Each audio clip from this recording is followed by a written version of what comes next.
A paz do Senhor Jesus Cristo, meus irmãos. Bom, hoje eu quero falar, depois de algum tempo sem fazer vídeos no canal, quero falar aqui a respeito de algo, se você é casado e tem filhos, sobre algo muito importante, ou talvez a coisa mais importante que você já produziu na sua vida, que são os seus filhos. Bom, todo mundo sabe aquela passagem de Abraão, quando ele vai sacrificar o seu filho, a mando de Deus. Visivelmente, Isaac já conhecia sobre o sacrifício. Por quê?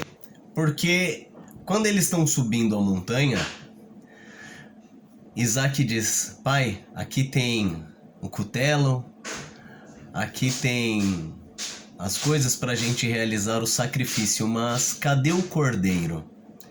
É sobre isso que eu quero falar hoje, sobre a responsabilidade que você, pai e mãe, tem sobre o seu filho.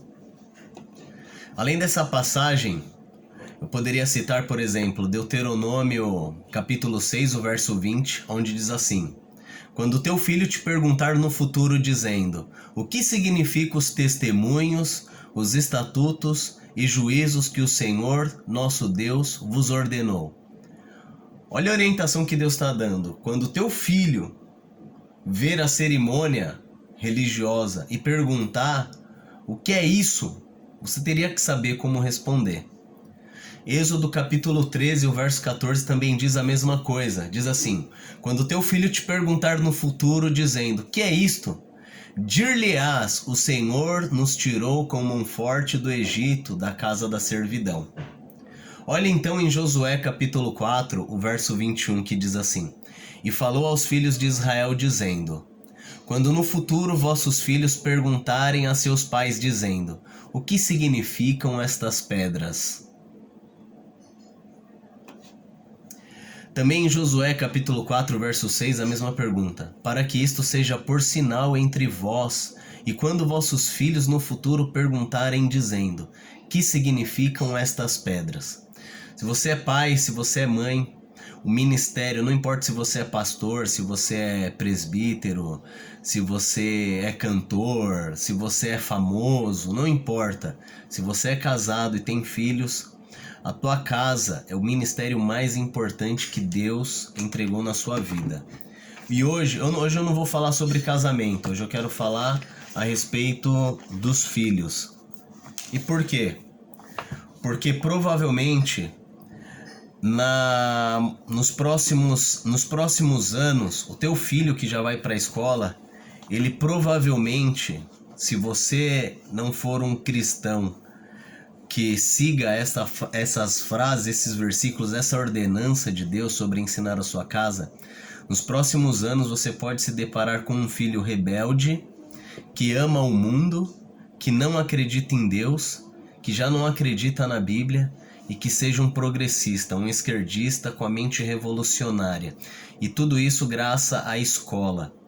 Chesterton, que foi um escritor, um pensador inglês, ele escreveu isso há mais de 100 anos atrás, quando ele viu que o Estado, o governo, começou a educar os filhos, enquanto as mulheres começavam a trabalhar, porque quem cuidava da educação dos filhos eram as mulheres em casa. E quando ele vê que está acontecendo essa mudança social, que foi programada por pessoas diabólicas, demoníacas, com base em pensamentos sobre engenharia social, isso foi pensado para manipular e controlar e ensinar as pessoas de uma forma homogênea em cada país, guiando as pessoas, as crianças, pelos seus valores e não pelos valores que a família tinha. E eu vou dar alguns exemplos. Então, recentemente este ano, eu tenho 3 filhas e eu converso muito com elas, e isso faz parte da minha rotina, conversar todos os dias, diariamente com elas, sobre como foi a escola, alguma coisa polêmica que elas acharam, coisas que vão contra os princípios cristãos, e eu tenho algumas frases aqui que os professores disseram para elas no longo desse semestre. A primeira é assim: Adão e Eva tiveram apenas Caim e Abel. De onde vieram os demais humanos? Devemos pensar por nós mesmos. Nós devemos pensar por si próprios, por nós mesmos.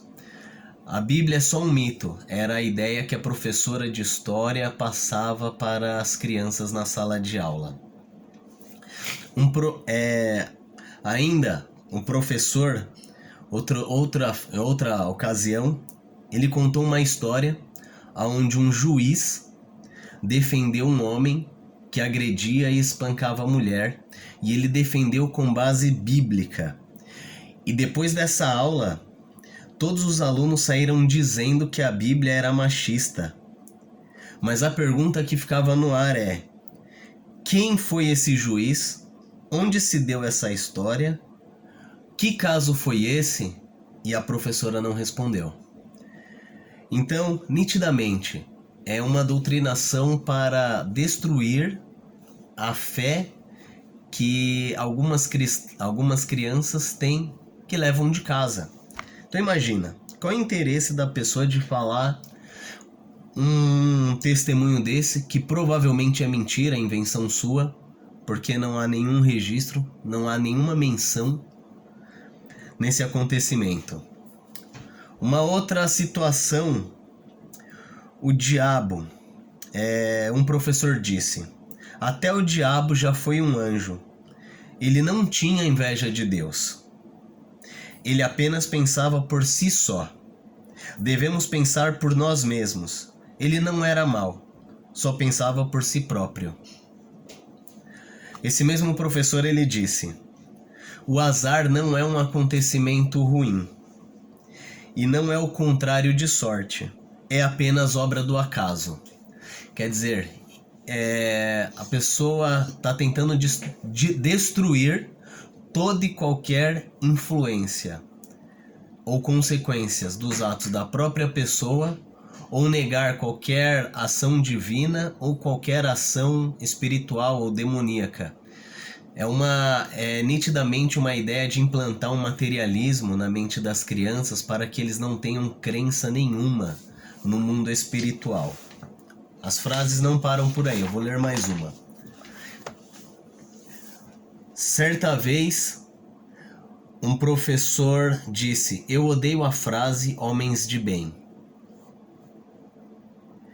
E então, isso estava tendo um debate em aula, e as crianças falaram: ah, certo, os homens de bem. E o professor disse: eu odeio a frase homens de bem, porque isso era usado para pessoas que tinham muito dinheiro. Bom, quando você diz assim, fulano é um homem de bem, você diz pensando que ele é de bem porque tem muito dinheiro, ou porque é um bom homem, né? Ou porque é um homem do bem, e não um homem de bens financeiros, mas um homem do bem. Isso é nitidamente uma ideia para destruir a tradição e subverter a mente das crianças. Eu poderia aqui falar inúmeros exemplos. Por exemplo, as crianças estão sendo levadas a conhecer a Revolução Francesa, que foi uma total desgraça, que matou mais de 40 mil homens, guilhotinados em praça pública. Os primeiros revolucionários também perderam a cabeça no final.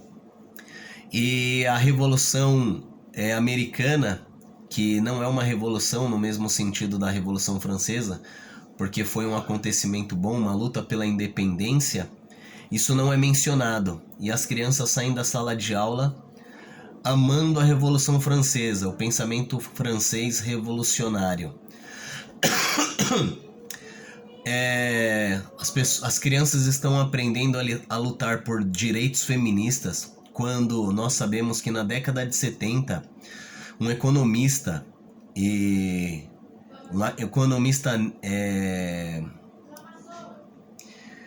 da escola de Chicago, chamado Thomas Sowell, ele já quebrava essa narrativa, dizia que era falsa, e ele explica em seu livro sobre a falsidade dessa narrativa de que quando você compara um homem e uma mulher que tem o mesmo cargo, o mesmo tempo de trabalho, isso na década de 70 nos Estados Unidos, em muitos casos a mulher já ganhava mais do que o homem. O que acontece é que quando você pega num conjunto homens de diversas profissões e mulheres de diversas profissões e você vê que o salário da mulher é mais baixo, ele tem uma explicação disso, porque o homem ele procura empregos que têm mais perigo, eles estão sujeitos a viagens e eles buscam maiores salários, enquanto a mulher busca maior conforto com detrimento no salário para ficar mais perto da família. E isso é um fator genético e que na narrativa feminista isso não é abordado. Porque quando você pega na década de 70, por exemplo, o exemplo que o Thomas Sowell deu, que pessoas que seguiam a profissão acadêmica, tanto homem quanto mulheres que não casaram, que eram solteiros, que não tiveram filhos, que se dedicaram o mesmo tempo na profissão, as mulheres ganhavam mais do que os homens, isso na década de 70. Então, que direito que as mulheres elas estão buscando em ganhar mais se isso já foi comprovado que isso é só uma falácia, uma narrativa esquerdista? Mas isso me preocupa, por quê? Porque com certeza, se você é pai, se você é mãe, você não está inteirado nesses assuntos, você não tem uma vida tradicional com os seus filhos, de oração, de leitura da palavra, não indica livros que remetem a outras culturas, cultura passada, onde era o auge da civilização ocidental, provavelmente quase 100% de chance de dizer que o seu filho se tornará uma pessoa com mente revolucionária, que odiará a Deus, que acreditará apenas numa falsa ciência, que não é uma ciência, é apenas uma linguagem ideológica, e você vai perder os seus filhos, você vai perder os seus netos. Então fica aí essa reflexão. E se você me perguntar, Pastor Rafael, o que eu devo fazer? Você deve, a partir de hoje, conversar todos os dias com seus filhos e procurar aprender mais sobre esses assuntos. Você precisa ler com ele o Evangelho, a Bíblia, constantemente, orar constantemente, levá-lo ao culto e fazê-lo participar do culto, ouvir a palavra, para que ele amadureça o mais rápido possível e que ele não seja guiado como esses jovens dos tempos atuais. Hoje em dia é muito comum nós vermos que as pessoas se acham jovens aos 35 anos e nós sabemos que aos 33 anos Jesus já mudava a história de toda a humanidade. Aos 30 anos Alexandre o Grande já tinha conquistado um grande império. Aos 30 anos Júlio César já tinha sido um grande homem. Aos 20 e tal anos Abraham Lincoln já era um grande homem. E aos 35 anos a pessoa já é velha, mas nos dias de hoje as pessoas têm uma ideia de que o jovem aos 35 anos, a pessoa aos 35 anos ainda é um jovem. Ainda tem emoções juvenis e ainda age como jovens, né? Com uma personalidade aí enfraquecida, isso graças à educação que é dada hoje pelo Estado. Então fica aí a dica, meus irmãos, se você não é inscrito nesse canal, se inscreva. Não deixe de orar com o seu filho, e não apenas orar por ele, mas orar junto com ele, ensiná-lo, fazê-lo decorar o Pai Nosso, fazê-lo ler as partes da Bíblia, os Evangelhos, porque somente o Evangelho pode limpar a mente das pessoas deste mundo, para que elas não pereçam, não se percam. Agora imagine, você que é um obreiro, um pastor, um missionário, você que é um cantor, e se dedicar na obra de Deus e ver os seus filhos se perderem para o mundo porque eles foram doutrinados na escola, eles tiveram a sua mente subvertida na escola, tá bom? Então fica aí o meu conselho, que Deus te abençoe e a paz do Senhor Jesus Cristo. Compartilhe esse vídeo.